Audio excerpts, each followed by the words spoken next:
It was a fire where two little girls lost their lives. And the memory I have is them carrying them little body bags out, putting them on the porch. And then during the investigation, of course, and there was also a boyfriend that lost his life. During the investigation, you have to make sure that it's not foul play. So the body gets turned over to make sure there's no bullet holes or anything else. And here are the two little girls running from two little boys. He's trying to save them. For as long as dogs have been domesticated, they've provided comfort to their owners. Today on NSK9, we're going to talk about therapy dogs and how they're helping people deal with trauma.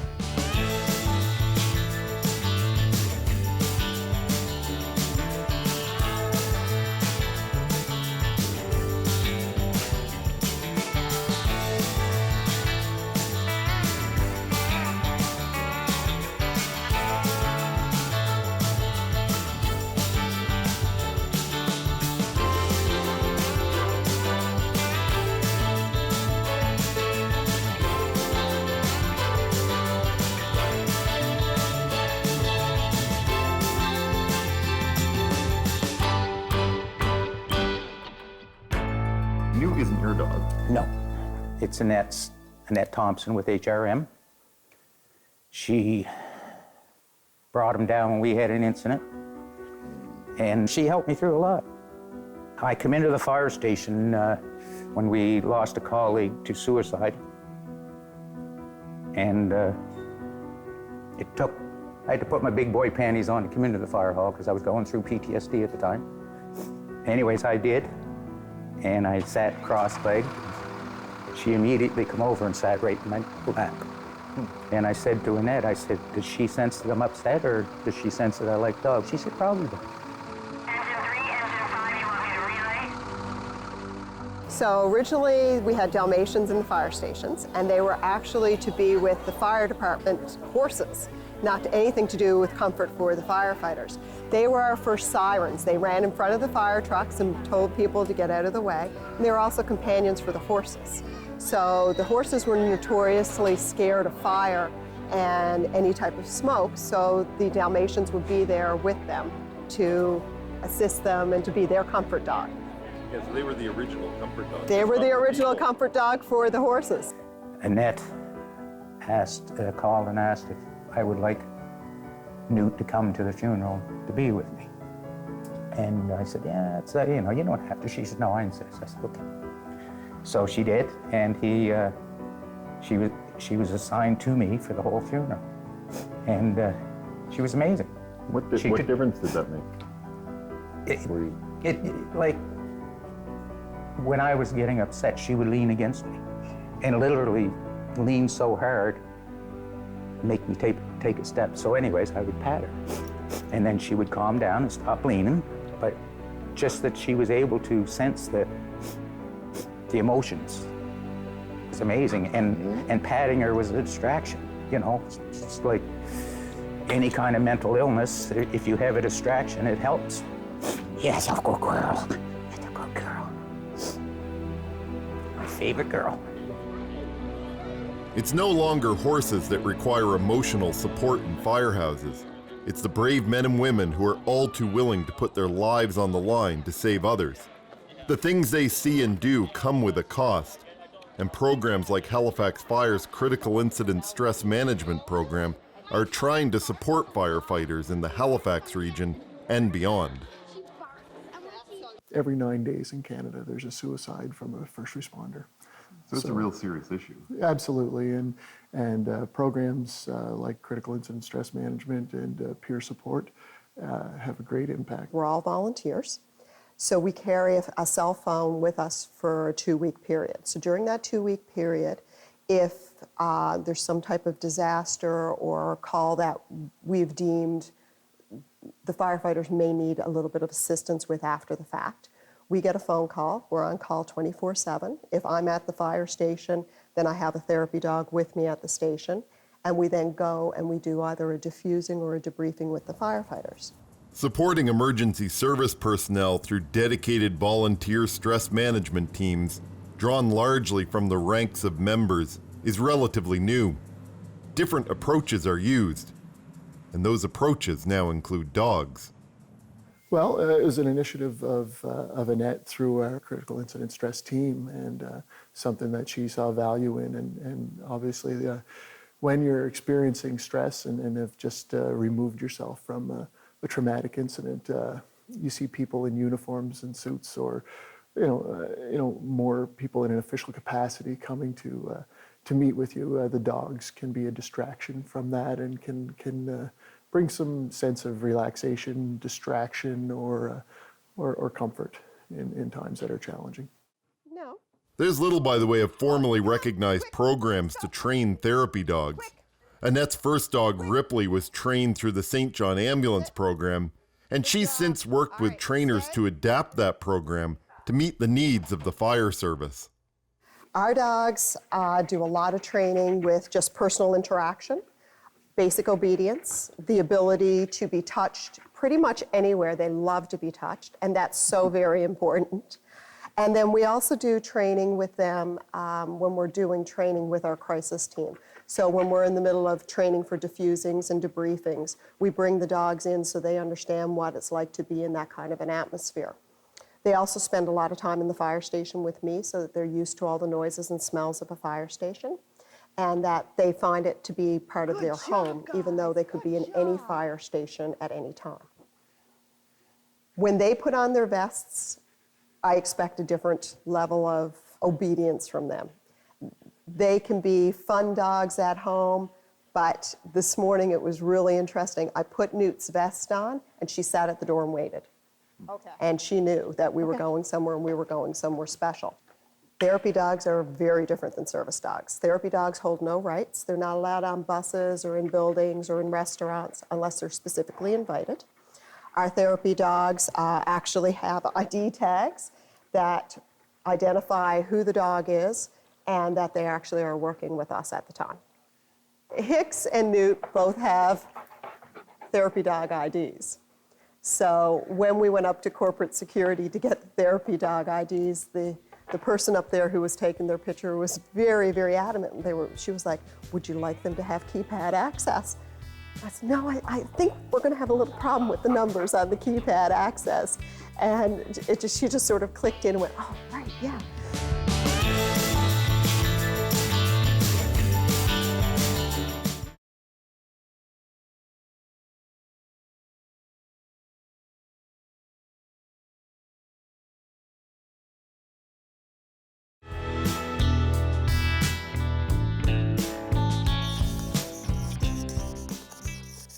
Licking is actually a sign of being submissive, okay?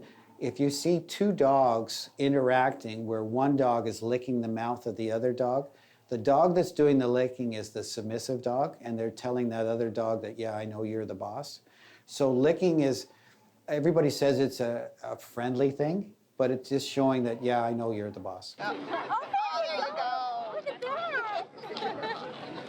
By petting a dog, it lowers cortisol. It helps with the feel-good hormones, the endorphins. It lowers blood pressure. It just gives somebody who's not scared of dogs an overall calmness to start with. So when we start talking about what they've seen and what they've felt, often you'll see them petting the dog as they're talking. They make you relax, especially when they come over wagging their tail, and, "Hey, pat me." How can you not love that and relax? And you don't think about fires or anything. You think about this dog or my dog wanting some attention. I've seen the benefit in members. I've seen the benefit in myself after incidents that I've been on, where Annette has come as part of the response team, and the dogs have been there. I've personally felt relief at seeing a dog, and then that innocence and energy that dogs bring. Watch him, and of course he takes some of his cues from Newt. The recognized benefits of therapy dogs go well beyond the fire service. St. John Ambulance runs an elaborate therapy dog program in places like hospitals, libraries, and events, one endorsed by Archbishop Desmond Tutu. Also active is Therapeutic Paws of Canada, which has over 600 teams across the country, including teams in Nova Scotia working with emergency services. It just changed the environment that when we're out with the dogs. The dogs bring enjoyment. We can go into a very stressful situation. For example, we've been involved in high schools where there's been loss of life, and the dogs come in, and the children won't talk to the guidance counselors, but they'll talk to the dogs. Therapeutic Paws of Canada is an entirely volunteer organization that has a straightforward goal. What we do in a nutshell is go out and provide enjoyment for people who are less fortunate than the three of us and our other fellow team members who don't have the pleasure of interacting with dogs. So we visit hospitals, nursing homes, schools, universities, Halifax Regional Police Service, where you do a lot of visitations. The RCMP are involved in a program with those folks. So it's certainly a big, happy family here in Halifax. Therapy dog is a broad term with somewhat different meanings to different people. What they are not is service dogs, like guide dogs for the visually impaired. In Canada, they have no legal status, despite the fact that some might wear labeled harnesses. Now, while they don't have that legal status, they are an important part of supporting people in difficult times. And more individually, some people have turned to personal therapy dogs or comfort dogs. They too have no legal status, but it doesn't diminish the impact they can have on a person's life. In 2008, in the fall, my husband and I got married, and I think the stress of the putting the wedding plans together, I think it probably precipitated the depression that I soon fell into. Nobody in my family had ever struggled or suffered before with it, and so I was a bit of an oddity. My family didn't know how to help me because they didn't know what I was battling. And by the 1st of December, it was to the point where I stopped leaving the house. I stopped going to work, the workplace, and finally my mom couldn't take it anymore. And she showed up one day and she pulled me out of my closet and took me off to my family doctor, and I had 4 pages of loose leaf of symptoms. And Dr. Monroe took these papers and folded them up, and she goes, "I know what you're dealing with." And I said, "But you didn't even read the pages." And she said, "It's depression. I'm seeing a lot more in these mid-30s, 30-year-old patients of mine." Sarah did receive help in the form of counseling and medication, but it was at Christmas, supported by the love and concern of her family, that things changed. So that Christmas, my parents begged my husband to get him to our family home, and I agreed to it as long as it was just my parents there, because I was really struggling with being around people. And Boxing Day, we opened the door, and this big-headed, beautiful golden retriever met me at the door, and it was love at first sight. It was a gift from a breeder. He was a returned puppy that had some anxiety issues of his own. Also rescued in a way. Well, I say who rescued who, and it's true. And he rescued me that day, because that day his life became more important than mine.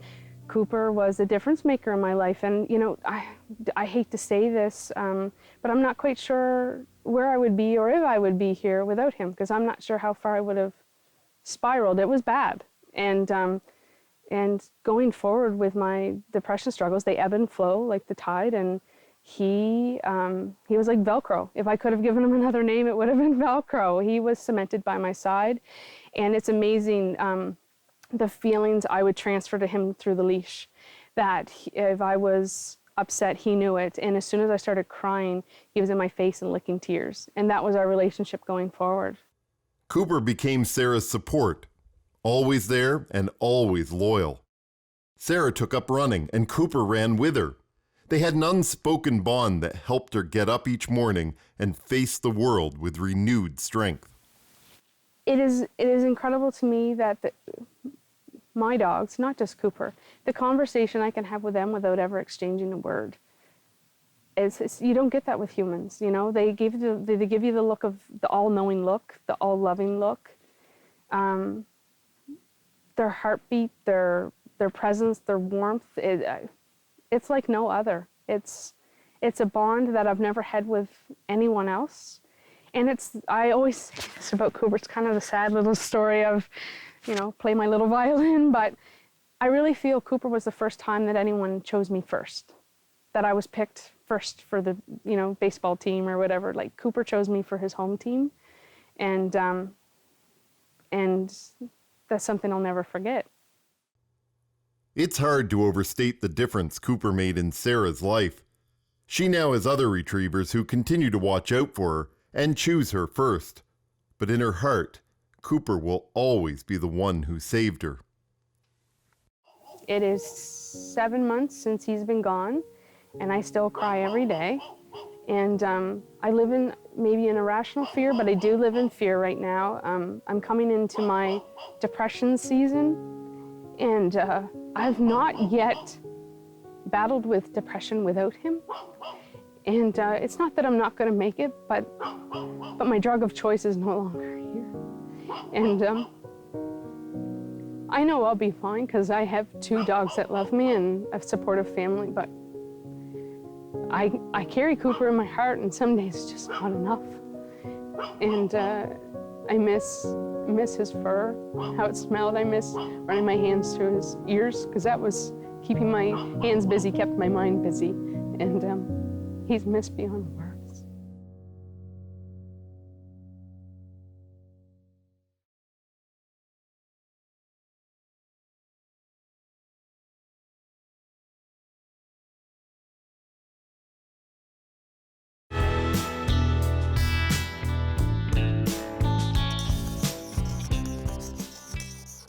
There's apocrine glands or little sweat glands in there. They're also in the paws of the feet. They're the only place that dogs have them, and it's a way of regulating temperature.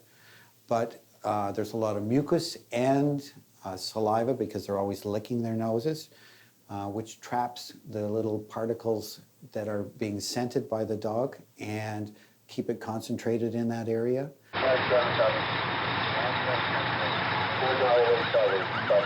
I think it makes me stronger that I've survived. During that year, yeah, in the early stages, I considered suicide, which is common with PTSD. I considered it 3 times, but I couldn't do that to my wife and kids. And I was determined I did everything. I was determined to beat it, and I basically did. I mean, I was able to return back to work, which, you know, a lot of guys can't. It's tough, yeah. These are the first dogs that we've ever had, so the program has come in leaps and bounds from when we started. The whole entire program, the CISM program, as well as having the therapy dogs. So we've really just started with 3 dogs, Bishop being our 4th.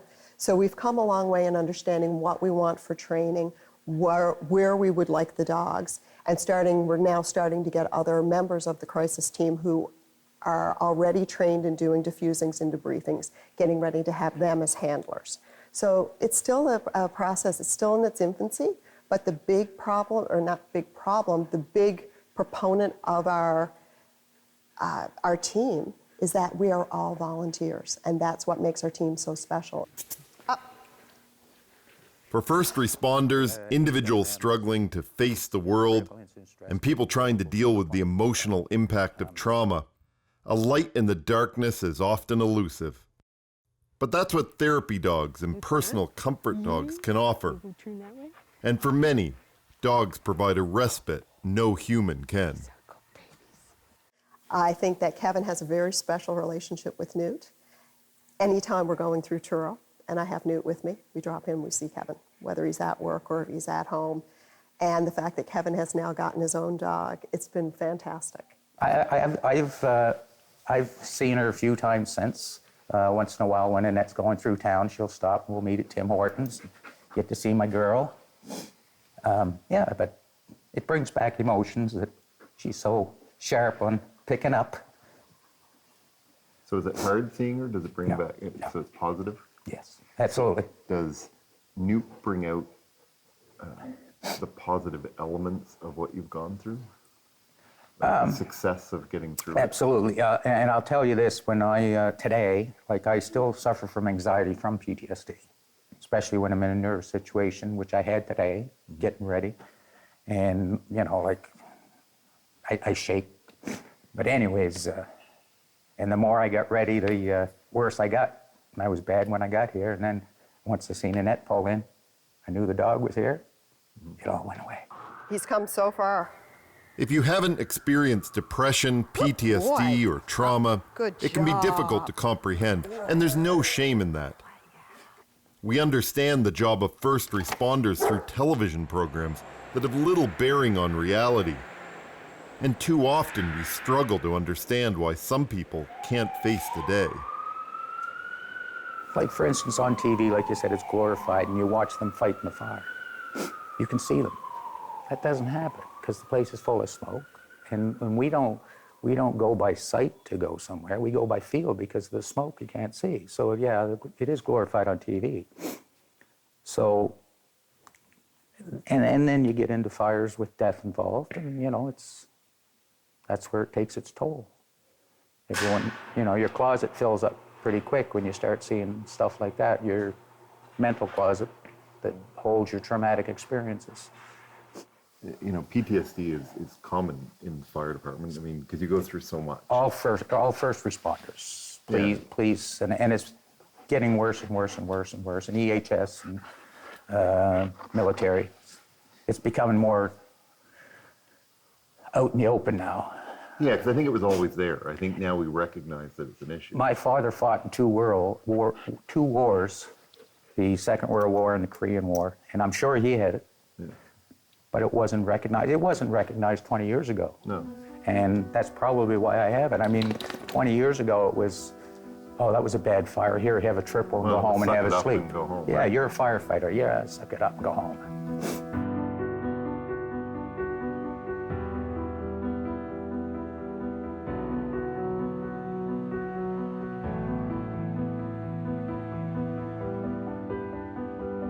Still the memory of those two little, I mean, I've seen many, many adult body bags over the years, but that little, still dreaming about it.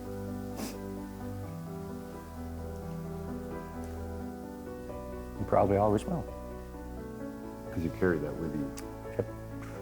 Probably till my dying breath. Yeah.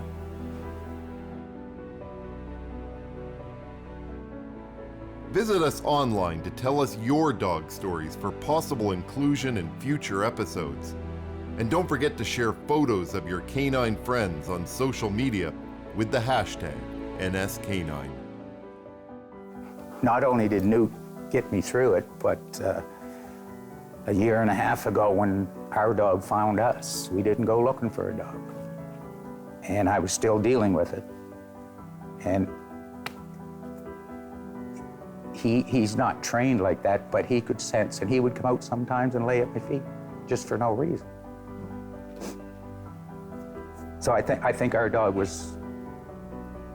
we were meant to have him. Yeah, absolutely.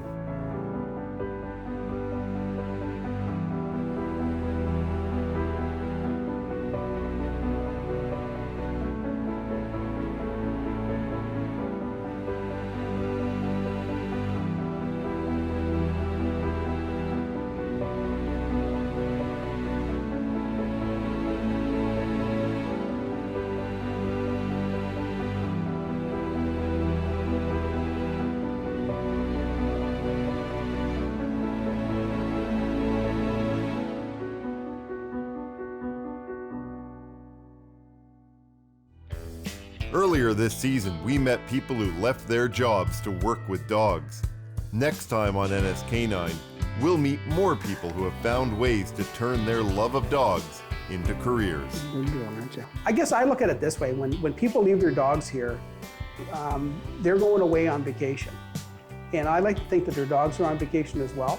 And I think if you went to a hotel, you wouldn't want it to be stinky and dirty linen and all the other stuff. So as much as we can, because I mean, they are dogs and you know, they dig and they get wet and stuff like that. But as much as we can, we try to keep it as clean as possible.